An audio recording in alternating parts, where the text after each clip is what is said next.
Warahmatullahi wabarakatuh. Perkenalkan, nama saya Muhammad Nur Fauzan dengan NIM 2210 80 277. Hari ini saya akan menjelaskan tentang dua topik penting dalam pengembangan diri.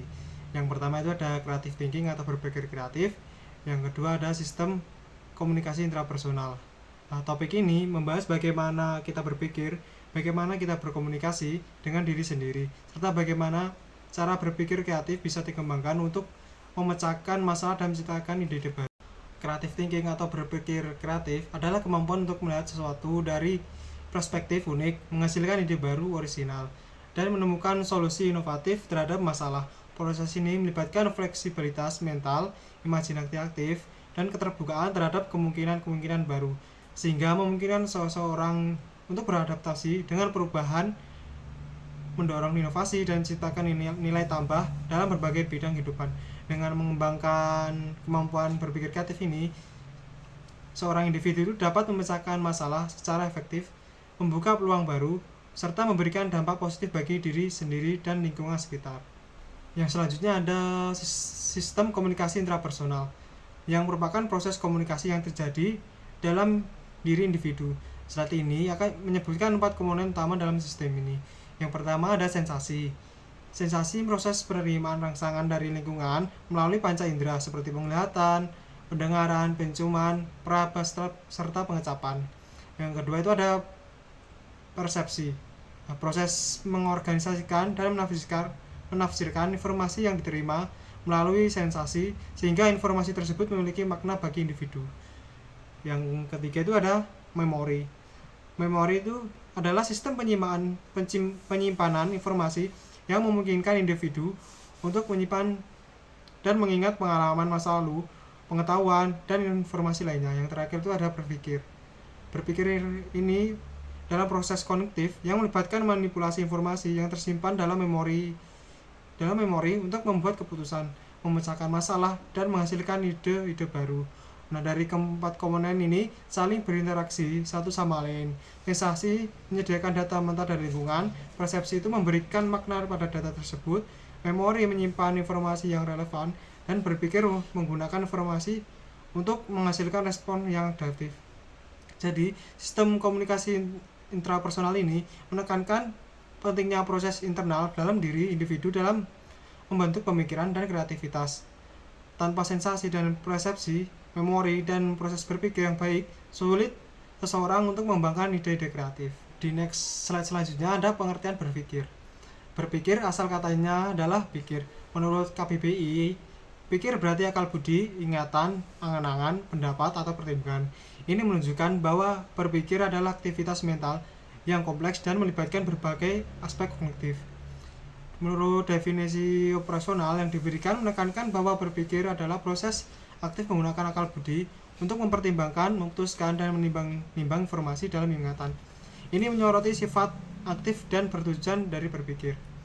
Menurut beberapa pendapat seperti Floyd L. Roots menekankan bahwa berpikir adalah manipulasi atau organisasi unsur-unsur lingkungan dengan menggunakan simbol-simbol Artinya, kita tidak perlu selalu berinteraksi langsung dengan objek fisik untuk berpikir tentangnya. Kita dapat menggunakan representasi mental atau simbol untuk memanipulasi dan memahaminya. Nah, menurut pendapat Paul Munson dan Mark menambahkan bahwa berpikir melibatkan penggunaan konsep dan simbol sebagai pengganti objek dan peristiwa. Ini menyoroti peran penting bahasa dan representasi mental dalam berproses berpikir. Selanjutnya itu ada macam-macam berpikir. Nah, untuk macam berpikir ini dibagi menjadi dua. Yang pertama itu berpikir auistik atau melamun. Yang selanjutnya berpikir realistik atau nalar. Untuk berpikir auistik itu adalah orang yang melarikan diri dari kenyataan dan melihat hidup sebagai gambar fantasi. Contohnya itu seperti menghayal. Nah, untuk yang berpikir realistik atau nalar ini yang terbagi menjadi 3 hal. Yang pertama itu ada berpikir deduktif, berpikir induktif, dan berpikir evaluatif. Berpikir deduktif itu menarik kesimpulan khusus dari prinsip umum. Nah, untuk yang induktif itu menarik kesimpulan umum dari pengamatan khusus. Yang evaluatif menilai dan membandingkan berbagai opsi atau solusi. Selanjutnya itu ada mazhab pemikiran. Mazhab pemikiran itu adalah merupakan aliran atau tradisi intelektual yang berkembang dalam dunia filsafat dan pemikiran manusia yang memiliki karakteristik pandang atau opini yang sama mengenai berbagai aspek kehidupan seperti filsafat, keyakinan, gerakan sosial, ekonomi, budaya maupun seni. Dalam konteks filsafat Indonesia maupun dunia, mazhab ini sering dikategorikan berdasarkan asal-usul pengaruh budaya maupun periode sejarah tertentu. Nah, dalam slide ini ada 6 macam mazhab pemikiran. Yang pertama itu ada idealisme. Idealisme ini merupakan mazhab yang berpendapat bahwa realistis utama adalah pikiran atau ide. Segala sesuatu yang nyata berasal dari pikiran dan dunia fisik dianggap sebagai cerminan dari dunia ide atau konsep yang lebih tinggi. Yang kedua itu ada materialisme.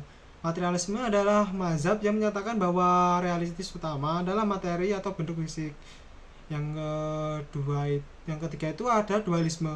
Adalah pandangan bahwa realistis terbagi menjadi dua substansi utama, yaitu pikiran dan materi. Menurut mazhab ini, pikiran dan tubuh itu adalah entitas yang berbeda tetapi saling berinteraksi. Yang keempat itu ada empirisme, menegaskan bahwa pengetahuan berasal dari pengalaman indrawi. Segala sesuatu yang kita ketahui berasal dari pengamatan langsung terhadap dunia nyata. Yang kelima itu ada rasionalisme, berpendapat bahwa akal adalah sumber utama pengetahuan yang dapat dipercaya. Pengetahuan yang diperoleh melalui penalaran dan intuisi rasional dianggap lebih pasti daripada pengalaman. Ada fenomenalisme, adalah mazhab yang menyatakan bahwa pengetahuan kita tentang dunia hanya terbatas pada fenomena atau pengalaman langsung. Dengan memahami berbagai mazhab pemikiran ini, kita dapat lebih kritis dalam menilai pandangan filosofi dan membangun pemikiran yang lebih luas serta mendalam mengenai hakikat realitas. Dan di sini saya akan membandingkan dua jenis mazhab pemikiran. Yang pertama ada idealisme vs materialisme. Nah, itu idealisme ini merupakan sebuah pemikiran dan keyakinan yang disertai cinta. Ada nilai termasuk percayaan pemikiran tersebut dipegang karena diyakini apa yang dilakukan merupakan hal yang benar. Nah, untuk materialisme itu adalah paham dan dalam filsafat yang menyatakan bahwa hal yang dapat dikatakan benar-benar adalah materi. Di slide selanjutnya itu ada empirisme vs rasionalisme. Empirisme ini adalah suatu aliran dalam filsafat yang menyatakan bahwa semua pengetahuan berasal dari pengalaman indera manusia. Kebenaran ini hanya dapat diperoleh melalui pengalaman. Untuk yang rasionalisme itu adalah doktrin filsafat yang menyatakan bahwa kebenaran itu harus ditentukan atau diperoleh dari pembuktian logika dan analisis yang berdasarkan fakta, bukan berasal dari pengalaman indrawi. Dalam creative thinking ini mempunyai sebuah indikator yang menunjukkan sebuah keberhasilan. Nah, di sini ada 4 indikator creative thinking. Yang pertama itu ada kelancaran, yang kedua ada keluasan, yang ketiga ada originalitas, yang terakhir ada elaborasi.